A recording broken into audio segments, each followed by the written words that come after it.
በምቾት ውስጥ የኖረ ሀብት ውስጥ የኖረ ሰው የተራበ ጨጓራ ያለ አይመስለው፣ የታረዘ ገላ ያለ አይመስለው። እሱ ያለበሳቸው ልብሶቹ ገና ሳጥን ውስጥ አለ። ይሄ ደግሞ የመቼ ነው ብሎ የሚያገላብጠው ማለት ነው።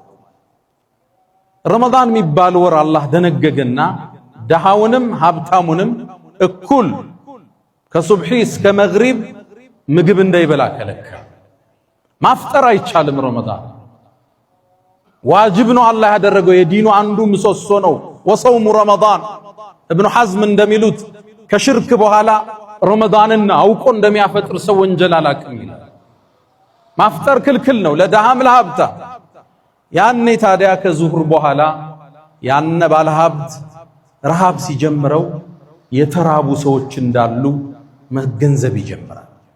ይህን ድምፅ እርዳታ ከሚጠይቁት ልሳን አይደለም የሚሰማው፣ አንጀቱ ሲጮህ ጨጓራው ሲፋጭ ከዛ ነው ድምፁ የሚሰማው። ያስርብህና አላህ የተራበ አለየው ማለት ነው። በእርግጥ አንተ ሙሉ ቀን ተርበህ ውለህ ማታ በሚያምር ቴምር ነው የምታፈጥረው። ሳምቡሳውም ጠረጴዛውም ሞልቶታል። ሾርባው ፊት ለፊትህ ነው። ምግቡ በየአይነት ነው። ዓመቱን ሁሉ ረመዳን የሆነባቸው አለ። ልብ በል ነው መልእክት። እንድትተዛዘን ነው ስልጠናው ዓላማ እንጂ ለአላህ ስልጣን የምትጨምረው የለም። ዓላማው የራበው አለ፣ ዙረህየው የቸገረው አለ፣ የታረዛል። አንተ ቤት ምግብ ተርፏል። አንተ ቤት ማዕዱ ሞልቷል። ጉርሻ ያጣል። አንዴ በልቶም ያድርሰዋል። ዙረፈት ልጋቸው ማለት ነው። ምቾት ውስጥ ያለ ሰው እንዲህ አይነት አስገዳጅ ጾም ኑሮ ረሃብን ካልቀመሰው ድህነትን አያውቀው። ጥያቄ ነበረኝ ኡስታዝ። እሺ ባለቤቴ ሰለምቴ ናት። መርሐባ። እና ሀጅ ነብይ የሆነች ሴት ፀጉሩን መቆረጥ ትችላለች? አሁን ማለት ክርስቲያን ናት፣ ፀጉሩን ነው። ለምን አንቺ አትቆርጭለትም እንዴ? ለምንድን ነው እሷ የምትቆርጥለት? ማለት ፀጉር ቤት ማለት ነው። ፀጉር ቤት ወንዶች ጋር አይሄድም እንዴ? ለምን ሴት ጋር ይሄዳል? አጅነቢ ሴት እንኳን የሱን ፀጉር መተሻሸት አይደለም እንደዚህ መቀራረብማ አይፈቀድላቸው።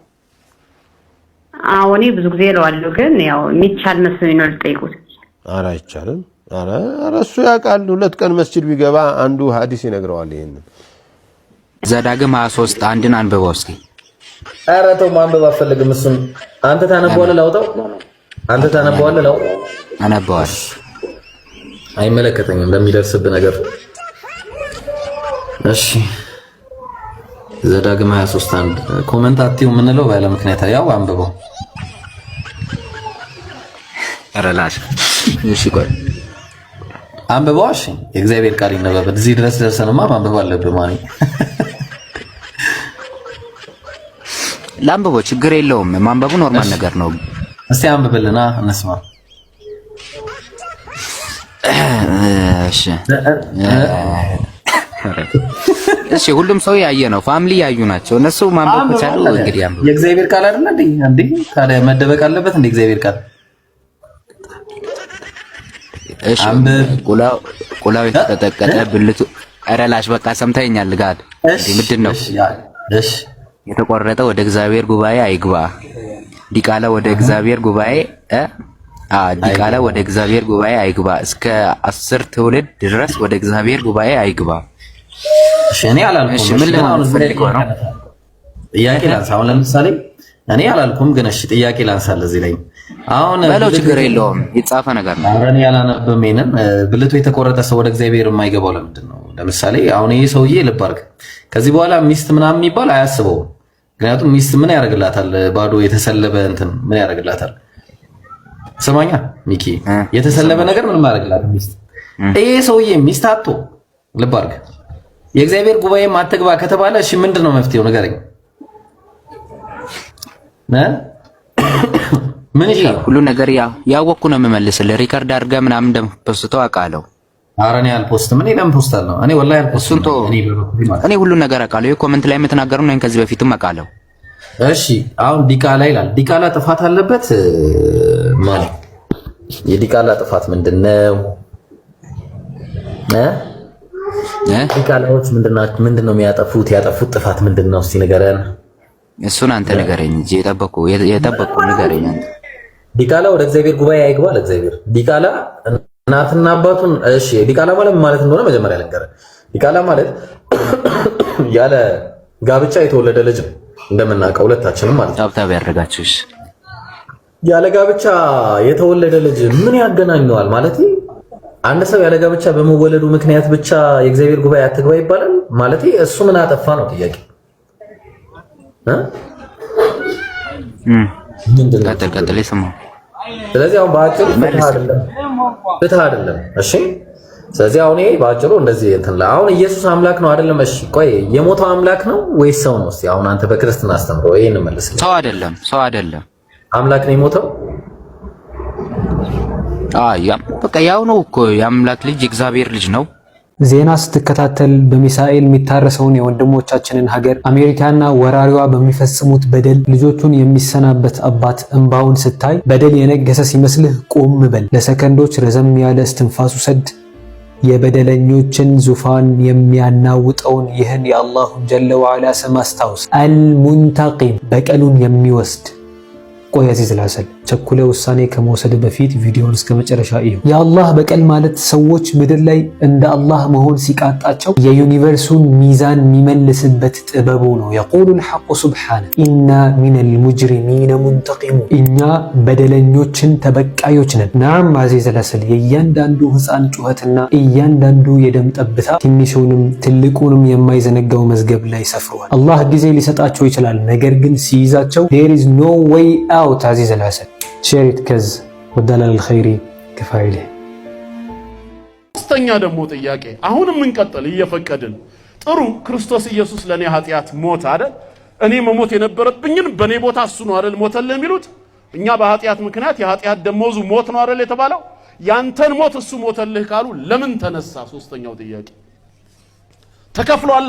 ህይወቱን ክቡር የሆነውን ህይወቱን ለኔ ብሎ ሰውቶ አንተ ከምትሞት እኔ ልሙትልህ ካለኝ ለምን ሞቶ አልቀረም? መጀመሪያም ሲመጣ ከ3 ቀን በኋላ እንደሚነሳ ትንቢት ተናግሮ ከሆነ የመጣው ሊሞት ሳይሆን ምን ሊሆን ነው? ሊነሳ ነው የመጣው። ዋጋው ትርጉም አልባ ነው። ትርጉም ያለው ክፍያ ምንድነው ከተባለ የከፈለውን ነገር ተመልሶ ባይቀበለው ነው። አንተ በ50 ሺህ ብር ዕዳ ተይዘህ ከሳሽህ ፍርድ ቤት አቁሞ ገትሮ በዳኛ ፊት ካልከፈለኝ ከብሩ ጋር ተመጣጣኝ የሆነ እስርም ይሁን ሌላ ቅጣት ይወሰንልኝ ባለበትና በተጨነክበት ሰዓት እኔ መጥቼ በፍጹም መታሰርም መፈረድም የለበትም ለባለመብቱ 50 ሺውን እከፍላለሁ ብዬ ከራሴ አካውንት ብሬን አውጥቼ 50 ሺውን ለሱ ከፍዬ አንተን ከፍርድ ነፃ ባወጣ ውለታው ያለው አልዋልኩም ውያለው ትርጉም አለው 50 ሺህ ብሬን አጥቻለሁ አንተን ግን አትርፌያለሁ። ግን አንተን ነፃ ካወጣው በኋላ በጎን ዞሬ ለባለቤቱ አምጣው የቅድሙን 50 ሺህ ብር ብዬ ብቀበለውስ ትርጉም አለው እንዴ? የለውም። ክርስቶስ ኢየሱስ እኔ መሞት የነበረብኝን እንደነሱ ነው እንግዲህ በኃጢአቴ ምክንያት መጥፋት የነበረብኝን እሱ ሞተልህ አሉኝ። በሶስተኛው ቀን ግን ተመልሶ ተነሳ አሉኝ። መጀመሪያም እኔ ላይ የሚፈረደው የ3 ቀን ሞት ብቻ ነበር። ያንማ ኮና እኔም መክፈል ይችላልው አለ ኃጢአቴ። ሞተህ ነበር የምትቀረው ከተባለ ስለዚህ በኔ ቦታ ዋጋ የከፈለው አካል ለምን ሞቶ አልቀረም? ለምን ተነሳ? ክፍያው ትርጉም አልባ ነው። ባለቤት በጣም ታማለች፣ ኃይለኛ በሽታ ካንሰር ነው ያዛት።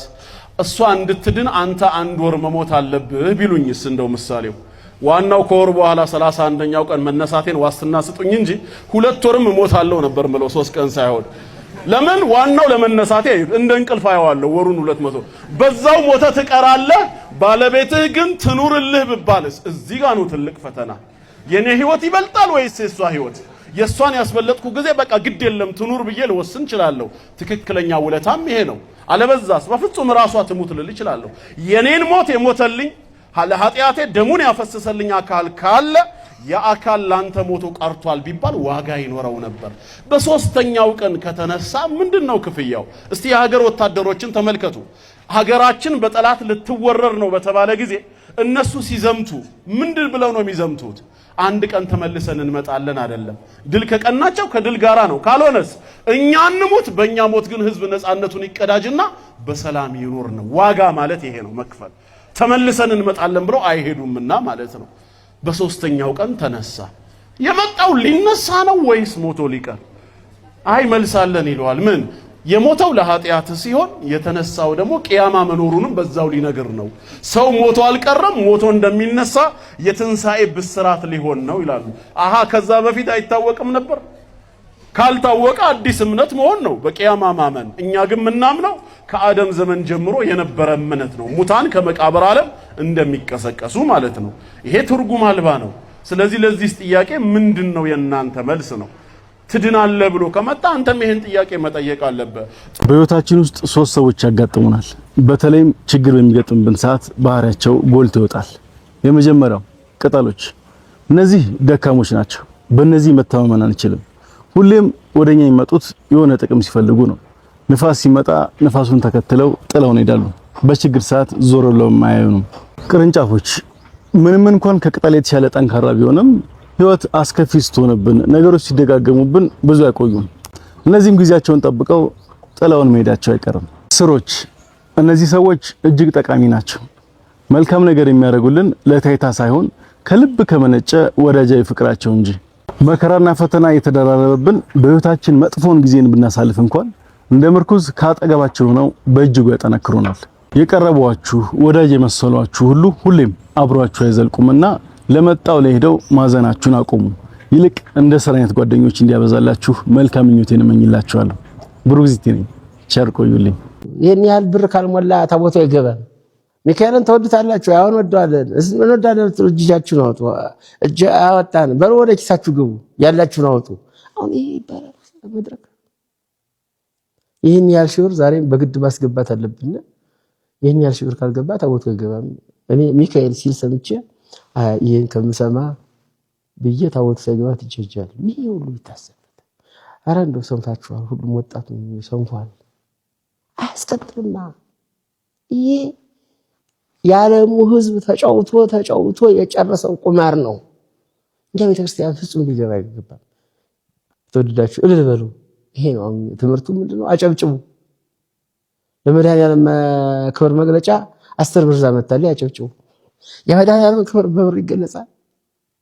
ይሄ የተንዛዛው ስብከትስ ቢቀር 4 ሰባኪ አለቃው ደግሞ የቀረብኝና ለሰው የበላይ የመጡትን እንዳይቀማ የበላዮቹ ይቆጡኛል ይላል። ሰጥቶ ሲያስተምር ቆይተው ሲነሱ ደግሞ እንዴ እኔስ ደግሞ አለቃው መች አስተማሪ ይሉኛል። እነሳና እንደገና ድብልቅልቅልቅልቅ ያደርገዋል። መጀመሪያው ነው ይሄን ህዝብ ይሄ አስተማሪ ይመጥነዋል። አንተ በዚህ በሊቃውንት እኮ ትልቅ ነገር ትልቅ መስፈርት አለ እኮ። ዝም ብሎ አቋቋመህ መረታው ነው እኮ ድንጥማ ጉያይዞ አይልም እኮ። እገሌና እገሌ መድረኩን ይመጥኑታል፣ እገሌና እገሌ እንድትወረቡ ነው እኮ የሚባለው። የሚመጥን ሰባኪ ምጥን አድርጎ በደንብ አድርጎ ካስተማረ በኋላ አስገድዶ ሊቀማው ነው እንደ ሰው። ሰላም ነው አባቴ። ሰላም ነው። እንዴት ነው? አለሁልሽ። የሆነ ነገር እንድታገኝ ፈልጌ። ምንድነው? ምን? እሺ፣ እዚህ ሰፈር ማየት የተሳናቸውን ፈልገን እኮ ነው። ማየት የተሳናቸው አሉ። እነ ቸሩ አሉ፣ እነ መላኩ አሉ። ታውቂያቸዋለሽ ማለት? አሳይሻለሁ። ቾምቤም አለ ከፈለግሽ። ግን ለምን ፈለግሻቸው? የሆነ የብር ድጋፍ 100 ሺህ ብር ድጋፍ ልናደርግላቸው ፈልገን። ኧረ እባክህ ታሳይኛለሽ? 100 ሺህ ብር ድጋፍ? ውይ አሳይና። አሁን ላሳይሽ አልችልም። ለምን? እንደ ቃል ላሳይሽ አልችልም። እንደ አሁን አሳይሻለሁ ብለሽኝ ነበር እኮ። አሳያችኋለሁ እኮ። ማየት ብችል ኖሮ እንዴ አሁን እያያ ነበር እንዴ? ቆይ አንተ ብር ሀወረኝ። እስቲ ምራኝ። ብር ሀወረኝ? ምራኝ። ወዴት ነኝ መሄድ የነበረው? ወደዚህ ነው ወደዚህ? ኧረ አሁን እያየ ነበር። አላይም